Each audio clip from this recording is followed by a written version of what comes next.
Welcome to parents ambition GS channel. Parents ambition GS channel में आपका स्वागत है। यह वीडियो भौतिक विज्ञान कक्षा 12 से बनाया जा रहा है। इस वीडियो में हम आपको ये बताएंगे कि भौतिक विज्ञान में आपको यानी फिजिक्स में आपको 2020-21 के बोर्ड एग्ज़ाम में क्या क्या पढ़ के जाना है और क्या क्या नहीं पढ़ना है, ये आप अच्छी तरीके से जान लें, जिससे आपकी तैयारी बेहतर से बेहतर हो सके और अपने एग्ज़ाम में आप बहुत अच्छा स्कोर कर सकें।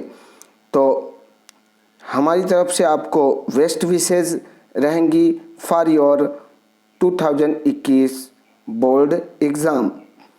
तो बात करते हैं हम सबसे पहले कि हमें कौन कौन से चैप्टर से क्या क्या नहीं पढ़ना है। तो शुरुआत यहीं से करते हैं। तो इकाई फर्स्ट है स्थिर विद्युत की। इसमें हमें क्या नहीं पढ़ना है, याद रखिएगा कि एक समान आवेशित पतले गोलीय खोल यानी जिनके भीतर और बाहर ऐसा है वो हमें नहीं पढ़ना है। विद्युत क्षेत्र ज्ञात करना, स्पेशली गॉस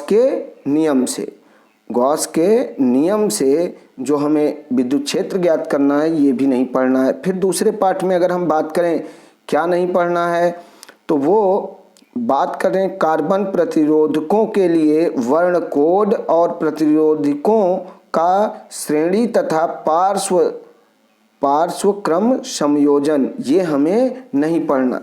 फिर तीसरे इकाई में अगर हम बात करें तो विद्युत धारा का चुंबकीय प्रभाव तथा चुंबकत्व, ये हमें इस पाठ में क्या क्या हमें नहीं पढ़ना है इसके बारे में जानते हैं। चुंबकीय द्विध्रुव क्षण के कारण उसके अक्ष में अनुदिश तथा अक्ष के अभिलंबवत चुंबकीय क्षेत्र की तीव्रता एक समान चुंबकीय क्षेत्र में चुंबकीय द्विध्रुव यानी क्षण चुंबक पर बल आघूर्ण चुंबकीय अवयव अनुचुंबकीय प्रतिचुंबकीय तथा लौह चुंबकीय पदार्थों के उदाहरण सहित। उसके बाद विद्युत चुंबकत्व तथा तीव्रताओं को प्रभावित करने वाले कारक अस्थायी चुंबक, तो ये सब हमें नहीं पढ़ना है। उसके बाद बात करें चौथी इकाई में तो वैद्युत चुंबकीय प्रेरण तथा प्रत्यावर्ती धाराएं, जिसमें हमें शक्ति गुणांक नहीं पढ़ना है और वाटहीन धारा दो चीज़ हमें नहीं पढ़ना है। फिर अगर हम बात करें वैद्युत चुंबकीय तरंगों में तो विस्थापन की आवश्यकता, ये हमें नया पाठ इसमें दिखा यानी नया पार्ट दिखा। तो इस तरीके से इसको नहीं पढ़ना है। याद रखना है आपको कि ये चीज़ जो हम अभी बता रहे हैं ये नहीं पढ़ना है। इसके बाद प्रकाशिकी की बात करें तो इसमें गोली दर्पण, दर्पण सूत्र, प्रकाश का परावर्तन, प्रकाश का प्रकीर्णन, आकाश नीला वर्ण, सूर्य एवं सूर्योदय और सूर्यास्त के समय आकाश में रक्तताभ दृष्टिगोचर होना, सूक्ष्मदर्शी तथा दूरदर्शकों की भेदन क्षमता, ध्रुवण, समतल ध्रुवण, प्रकाशिक ब्लस्टर नियम, समतल ध्रुवित प्रकाश तथा पोलराइडों का उपयोग, ये हमें इस पाठ में नहीं पढ़ना है। उसके बाद बात करें हम द्रव्य तथा विकिरण की द्वैत प्रकृति, इसमें डेविसन और जर्मन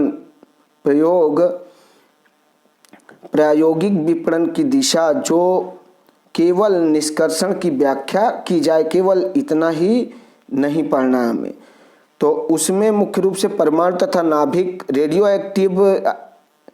एक्टिविटी, अल्फा बीटा और गामा कण किरणें और इनके गुण, रेडियो एक्टिव क्षय नियम, बंधन ऊर्जा प्रतिन्यूक्लियन तथा द्रव्यमान संख्या के साथ इनका परिवर्तन, इलेक्ट्रॉनिक युक्तियाँ, इसमें मुख्य रूप से गुणात्मक आख्या मात्र, इसमें मुख्य रूप से क्या करना है, जेनर डायोड, वोल्टता नियंत्रक के रूप में जनरल डायोड। तो इस तरीके से इतना हमें नहीं पढ़ना है। अब बात करते हैं कि क्या हमें पढ़ना है। प्रैक्टिकल की बात हम बाद में करेंगे, अभी हम केवल थियरी की बात कर रहे हैं। तो थियरी में पेपर कैसे आएंगे, ये पैटर्न आप अच्छी तरीके से समझ लें। भौतिक विज्ञान यानी फिजिक्स, 12th फिजिक्स कैसे आएगी, जिसमें स्थिर वैद्युत की 30 नंबर की है, विद्युत धारा 7 नंबर का, धारा का चुंबकीय प्रभाव तथा चुंबक 8 नंबर का, उसके बाद वैद्युत चुंबकीय प्रेरण तथा प्रत्यावर्ती धाराएं 8 नंबर की, और वैद्युत चुंबकीय तरंग 4 नंबर की। कुल मिला के 35 नंबर फर्स्ट पार्ट। उसके बाद सेकंड पार्ट की बात करें तो पारिस्थितिकी 13 नंबर, उसके बाद द्रव्य तथा द्वैत प्रकृति 6 नंबर का, परमाणु तथा नाभिक 8 नंबर का, इलेक्ट्रॉनिक युक्तियां 8 नंबर, यानी ये भी टोटल कुल मिला कितनी हो गई 35 नंबर। यानी 35 35 70, ये दो तरीके से, यानी कुल पेपर 70 नंबर का होगा। अब बात करते हैं कि किस पाठ में हमें क्या पढ़ना है। तो सबसे पहले बात करें अगर हम, तो हमें स्थिर वैद्युत की पढ़ना, वैद्युत आवेश, आवेशों का संरक्षण, कूलाम नियम, दो बिंदु आवेशों के बीच बल, उसके बाद बहुत आवेगों के बीच बल, अध्यारोपण सिद्धांत तथा सतत आयोग नियम, सतत आवेग नियम, इतना हमें पढ़ना है इस वाले में। तो अगर बात करेंगे सतत आवेश वितरण तक, तो हमें यहाँ इसमें पढ़ना है। उसके बाद क्या पढ़ना है, विद्युत क्षेत्र, विद्युत आवेश के कारण, द्वैत क्षेत्र, विद्युत क्षेत्र बल रेखाएं, यानी जिसमें उसके बाद कहें वैद्युत द्विध्रुव, द्विध्रुव के कारण वैद्युत क्षेत्र, एक समान वैद्युत क्षेत्र में द्विध्रुव पर बलाघूर्ण और वैद्युत फ्लक्स। उसके बाद बात करेंगे गाउस नियम का प्रकथन, अनंत लंबाई के लिए एक आवेशित सीधे तार जो एक दूसरे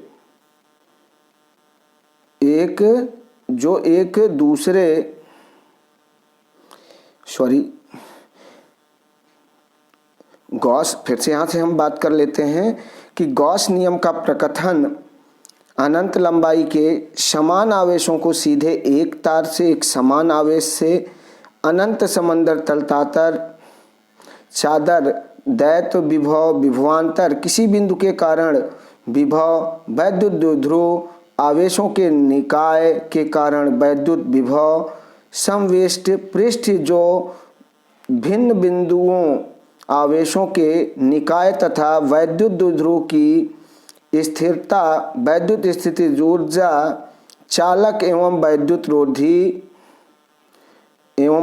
रोधी किसी चालक के भीतर मुक्त आवेश तथा बंद आवेश, परावैद्युत पदार्थ तथा वैद्युत ध्रुवण, संधारिता, श्रेणी क्रम तथा समांतर क्रम में संधारितों का संयोजन।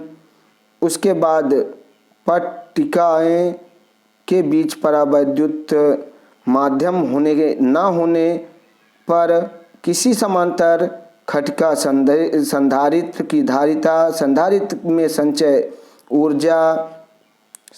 उसके बाद बात करें विद्युत धारा में, तो विद्युत धारा में हमें क्या पढ़ना है इसके बारे में बात करते हैं। तो विद्युत धारा धात्विक चालक में विद्युत आवेशों का प्रवाह, अपवाह वेग, गतिशीलता तथा इनका विद्युत धारा से संबंध, ओम का नियम, वैद्युत प्रतिरोध। उसके बाद अभिलक्षण रैखिक एवं अरैखिक। उसके बाद बात करें विद्युत ऊर्जा, शक्ति, वैद्युत प्रतिरोधकता तथा चालकता, प्रतिरोध की ताप निर्भरता, शैल पर आंतरिक प्रतिरोध, शैल का विद्युत वाहक बल यानी ईएमएफ, इलेक्ट्रोमोटिव फोर्स तथा विभवांतर शैलों का श्रेणी क्रम, इतना कंफर्म हो। उसके बाद अगर हम बात करें समांतर संयोजन, किरचॉफ नियम, इनके अनुप्रयोग व्हिटस्टेन सेतु, विभवमापी सिद्धांत, विभवांतर के दो शेलों के विद्युत वाहक बल की तुलना करने के लिए इनका अनुप्रयोग, किसी सेल की आंतरिक प्रतिरोध की माप, गुणात्मक विचार। उसके बाद बात करें इकाई 3 की, तो इकाई 3 में हमें क्या क्या पढ़ना है इसके बारे में आप समझें कि इकाई 3 में क्या पढ़ना है। इकाई 3 में सबसे पहले विद्युत क्षेत्र की संकल्पना, ओर्स्टेड प्रयोग, बायो-सेवर्ट नियम, धारावाही लूप में इनका अनुप्रयोग, एम्पीयर का नियम, इसका अनंत लंबाई से सीधे तार, वृत्त का कुंडलियों में प्रयोग, गुणात्मक विचार, एक समान चुंबकीय क्षेत्र तथा विद्युत क्षेत्र में आवेश पर एक समान चुंबकीय क्षेत्र में प्रवाही चालक पर बल, दो समांतर धारावाही चालकों के बीच बल, एम्पीयर की परिभाषा, एक चुंबकीय क्षेत्र में धारावाही लूप द्वारा बल आघूर्ण का अनुभव, चल कुंडन, गैल्वेनोमीटर की धारा सुग्राह्यता तथा अमीटर वोल्टमीटर में रूपांतरण, धारा रूप चुंबकीय द्विध्रुव के रूप में इसका चुंबकीय द्विध्रुव आघूर्ण, किसी परिभ्रमण करते इलेक्ट्रॉन तथा चुंबकीय द्विध्रुव आघूर्ण तुल्यांकी प्रणालिका के रूप में क्षण, चुंबकीय क्षेत्र रेखाएं, पृथ्वी का चुंबकीय क्षेत्र एवं प्रेरण प्रत्यावर्ती धाराएं, ये इकाई 4 है जो कि 8 नंबर का है। इसमें हमें क्या पढ़ना है, वैद्युत चुंबकीय प्रेरण, फैराडे का नियम, ईएमएफ तथा धारा, लेंज नियम, भंवर धाराएं, स्वप्रेरण, अन्य प्रेरण, प्रत्यावर्ती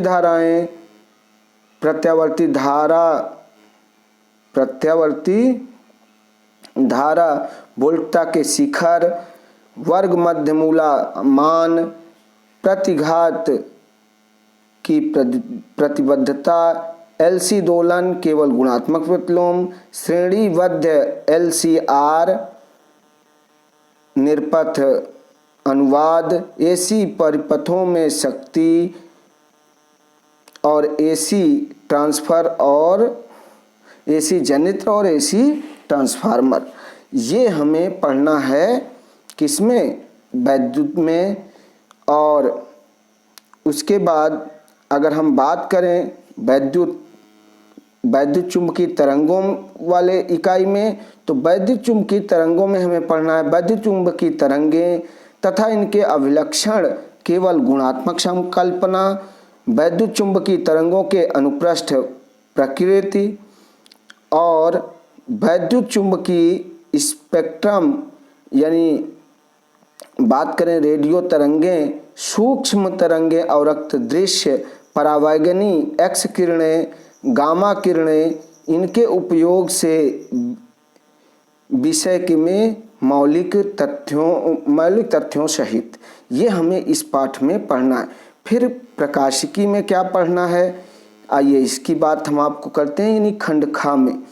तो इसमें सबसे पहले प्रकाशिकी में प्रकाश का अपवर्तन, पूर्ण आंतरिक परावर्तन, इनके अनुप्रयोग, प्रकाशिक तंतु गोलीय पृष्ठों का अपवर्तन, लेंस तथा पतले लेंस का सूत्र, लेंस मेकर सूत्र, आवर्धन की तीव्र शक्ति, तर्क एवं संपर्क में लेंस की शक्ति, संपर्क में रखे पतले लेंसों का समायोजन, लेंस दर्पण का समायोजन, प्रिज्म से होकर प्रकाश का अपवर्तन और अंत में हमें जानना है परिक्षेपण।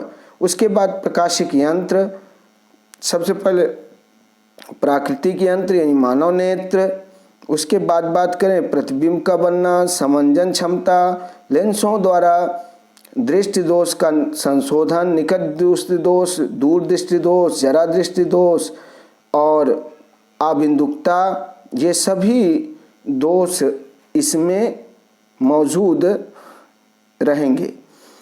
इस पाठ में हम ये सब पढ़ेंगे। उसके बाद अगर हम बात करें अगले टॉपिक की, तो सूक्ष्मदर्शी तथा गोलीय दूरदर्शक यानी परावर्ती और अपवर्ती तथा इनके आवर्धन क्षमताएं, तरंग प्रकाशिकी, तरंगांग एवं हाइजेनबर्ग का सिद्धांत, तरंगांग के उपयोग द्वारा समतल तरंगों का समतल पृष्ठों पर परावर्तन तथा परावर्तन हाइगेन सिद्धांत के उपयोग तथा परावर्तन और अपवर्तन के नियम का सत्यापन, व्यतिकरण, यंग का झंझरीकरण, प्रयोग में फ्रिंज की चौड़ाई, इसके लिए व्यंजक प्राप्त करना, कला संबंध, स्रोत तथा प्रकाश के प्रतिपालित व्यतिकरण, एकल झिरी के कारण विवर्तन, केंद्रीय उत्तिष्ठ की चौड़ाई, द्रव्य तथा विकिरण का दैहिक प्रकृति। इसमें क्या पढ़ना है हमें? विकिरण की दैहिक प्रकृति, प्रकाश के विद्युत प्रभाव, हर्ट्ज एवं लेनार्ड प्रक्षेपण, आइंस्टीन वैद्युत समीकरण, प्रकाश की कलात्मकता प्रकृति, द्रव्य तरंग कणों की तरंगात्मकता प्रकृति, डी ब्रॉगली इक्वेशन यानी जिसमें डी ब्रॉगली संबंध भी पढ़ना है हमें। उसके बाद परमाणु तथा नाभिक में क्या पढ़ना है? इसमें अल्फा कण का प्रकीर्णन प्रयोग, उसके बाद क्या करना है? परमाणु का रदरफोर्ड मॉडल, उसके बाद बोर परमाणु, उसके बाद फिर क्या है? ऊर्जा स्तर, हाइड्रोजन स्पेक्ट्रम और नाभिक संरचना, आकार, गुण, परमाणु द्रव्यमान, समस्थानिक, संभारिक, समन्यूट्रॉनिक द्रव्यमान और उनका संबंध, द्रव्यमान क्षति, नाभिकीय विघटन एवं संलयन। चौथा पाठ है इलेक्ट्रॉनिक युक्तियाँ। इलेक्ट्रॉनिक युक्तियों में हमें ध्यान रखना है कि ठोसों में जैव बैंड चालक, कुचालक, अर्धचालक, डायोड 1 to 5, अभिलक्षणिक, अनुदिशिक तथा पश्चदिशिक अभिन्नत हैं। इन forward and reverse basic diode दृष्टिकारी के रूप में एलईडी के अभिलाक्षणिक, फोटो डायोड और सेल, इतना हमें पढ़ना है इसमें। और फिर यही बात आएगी, प्रयोग हमारा क्या है? बाह्य मूल्यांकन 15 नंबर, आंतरिक मूल्यांकन 15 नंबर। तो कुल मिला के प्रयोग की बात हुई। इसके साथ ही यह वीडियो समाप्त होता है। आपको अगर यह वीडियो अच्छा लगा है तो वीडियो को लाइक अवश्य करें और इस चैनल को सब्सक्राइब जरूर कर लें। Thank you for watching this video. जय हिंद, जय भारत।